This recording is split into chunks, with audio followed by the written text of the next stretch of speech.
Ladies and gentlemen, welcome. This is Hera here, and this is going to be episode number 16. And in this episode, I just want to do some quick coverage of the trading system. As you know, well, it's some updates. See how we're doing on progress. I'm up to level 19 and pushing through. But we should go in here immediately to the trade system so we can get familiar. Now, the reason I didn't do this in the past was simply because of the fact that it was down all of the time, like for the first 2 weeks of this release.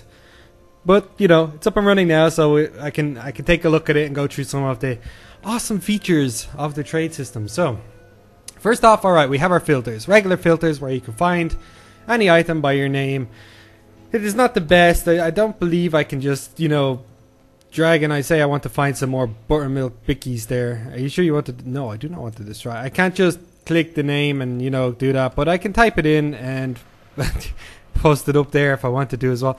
And you know, that's pretty straightforward, so there's no need to do that. You can put in whatever filter you want if you're looking for something, but we will go over some of this applied top demand and trade, and this is something that a lot of people don't really know about. What you can do in this game is you can make an order, and you can order it for a price where someone might be willing to sell it to you for this particular price. And you know, this works when it comes to things like bulk. Say I want these unidentified dyes there. Now we can click on this here, and what we get is all the options of what people are selling them for.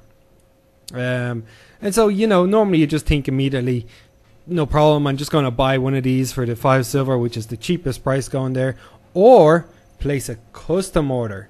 And if I place a custom order, what this will allow me to do is set a price to which I will buy this unidentified. Say I want to buy 2 units for a total of 6 silver, where someone can make money from, and I will place the order.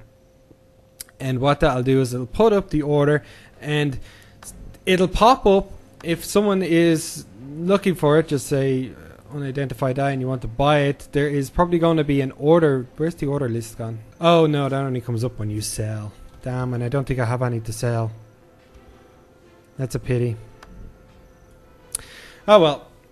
So unfortunately, I do not have something to sell, or one of those particular ones to sell, and I spent all my money. That was, you know, a bit silly. But we can go here and try sell this, and we can see what you'll have here is visit highest buyer, visit lowest seller, and then add to lowest listing if there is a listing for sale. And this will pop up for this. Someone is offering to buy 2 for such and such, and it's kind of a nice little feature if people want to put that up there and are willing to sell for that price if they have to and want to get rid of very fast. But you know, you can make work of this, and you can do that. What I'll move on to there next was actually a question that came in, or a comment that came in one of the videos, in regards to the little Adepts training manual. Now, it was pretty much the comment stated that you can get access to the training manuals on the trading posts for much cheaper than the price. I had to do a quick little research just because I couldn't quite figure out why. But if we go in here, we can show the manual, and it's for 10 silver. Now I took the courtesy of actually buying this, as you can see it here. Now there's no way for me to sell this back to anyone. All I can do is sell it on the trading post. This is why you will see stuff on the trading post. So let me just open that up there. If we go into the trading post and we look up manual, as soon as that allows me, what we'll have here is the Adepts training manual for 62 copper. That's like fucking 10% of the entire, well, not even, like 6% of the entire price that you can buy it, and there's 10 available. Now the thing you will notice immediately is that there's not really that many available. There's a lot of people putting 1s and 5s for all different prices. In total there's only about 100 of them, or well, maybe about 200 or 300 of them up out of hundreds of thousands. Oh my, saying 1,000 plus. Okay, maybe there's that many people there. I'm trying to give benefit of the doubt here, because the reason this is up, the only reason the Adepts training manual is actually up on the auction house, is because someone went over to the training manual and, you know, right clicked and went, oh, I need one of these, double clicked here and triple clicked again, ended up buying 2 or 3 manuals in their bag, and then going, oh, damn it, I can't do anything with this. I can't sell it, I can't get rid of it, I can only destroy it or sell it at the trading post. So what I'm going to do is sell it at the trading post.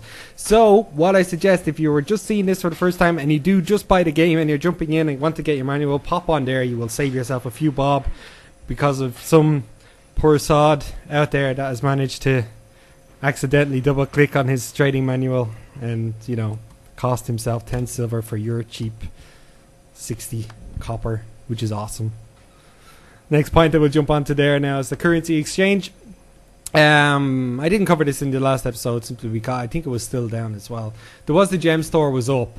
This was up, and that you could actually buy gems, but you couldn't actually do the currency exchange from changing gems to gold. Now, there was some information going around that this is a good way to make money.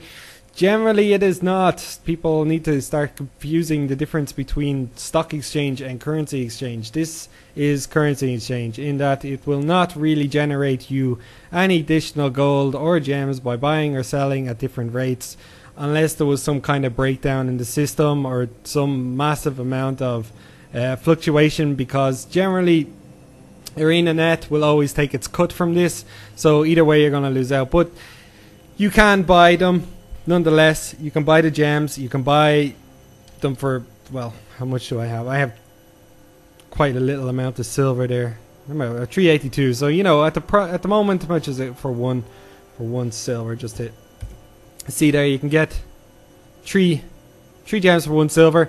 And then let's see how much 3 gems are worth, just out of curiosity.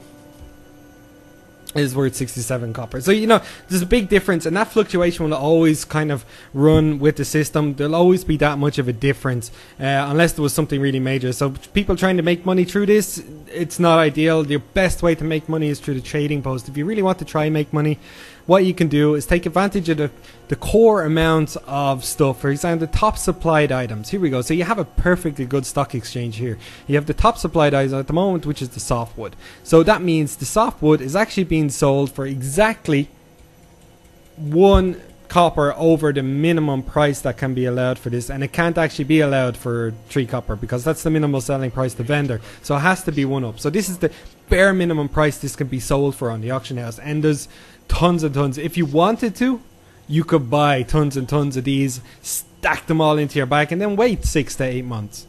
After that, see if they're still going for 4 copper. It's a risk, but if they're not, and they happen to be going for 20, you would be making a ton of money in return. It's just how it is because of the overflow. Supply and demand kicks up and changes over the course of time. Next thing I will do just before I close off this episode on the trading post is that picking up your items. If you do actually sell anything, they will pop up here. So did that actually work? That means I did buy these dyes for €2, and I have sold an item. So, but I can't actually access these from anywhere in the world. I can press O and put up any item anywhere in the world, but to access these I actually have to go to a trade post, and for me to do that I'm just going to look for one. These are the trade post symbols. You find them all over the map.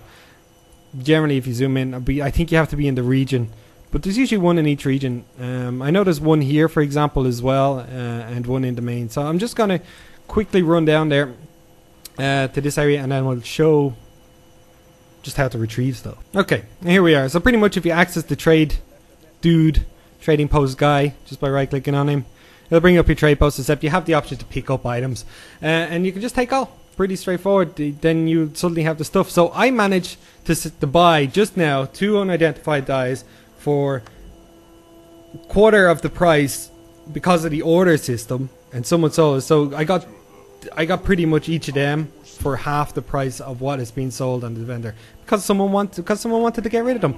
That's great. I made money. I can sell them back now for 5 silver and make money off that.